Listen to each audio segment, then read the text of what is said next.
Προτάσεις δεν πρέπει να γίνουν σε μένα.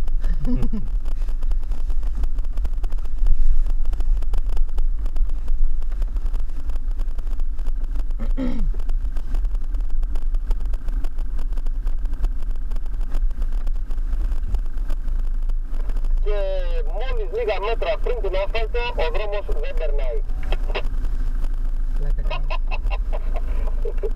Χαρέσατε.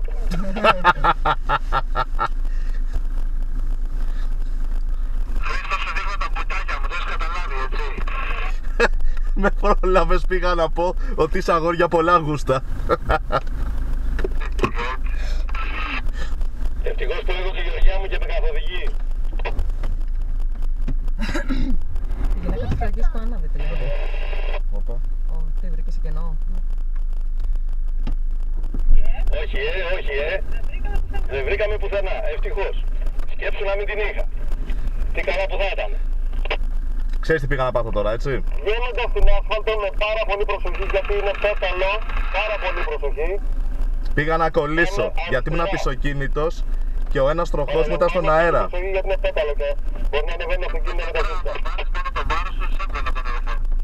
Κι όμως έκανα τραμπάλα, ρε φίλε. Αναγκάστηκα και κλείδωσα. Ποιος, εγώ, διαφορικό.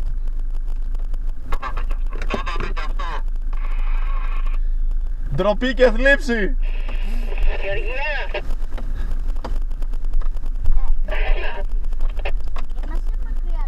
Εγώ λέω να το οδηγήσεις εσύ καλύτερα. Αέρας ρε, αέρας. Και μετά στο συνεργείο ποιος θα πληρώσει. Αναλαμβάνουν οι γυναίκες από εδώ και πέρα. Ναι. Σιγάρα μάγκα εσύ να πούμε. Σιγά εσύ, Γεωργία.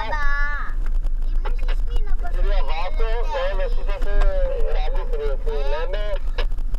Έχετε αμφιβολίες για τις συζύγους? Δεν χρειάζεται συνεργείο, πάμε για την κατάσταση μια και καλή. Μαμά!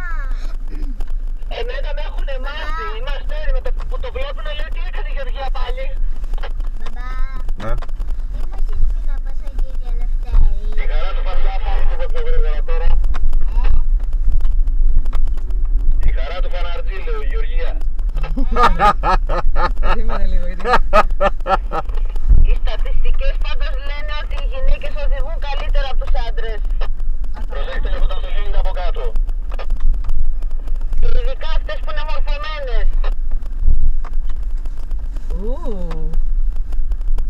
Ναι, ναι, και η Γεωργία που πήγε να κάνει πίσω με το τρέιλερ. Πήρα το προφυλακτήρα στο χέρι. Σε διαφορετική περίπτωση δεν θα μπορούσατε να πάρετε καινούριο. Μπράβο μας, μπράβο, μπράβο. Δεν ξέρουμε και ποιος μιλάει. Η σκούπα τι λέει. Μας. Όπα. Επιτέλους βγήκαμε όλοι στην άσφαλτο, έτοιμος.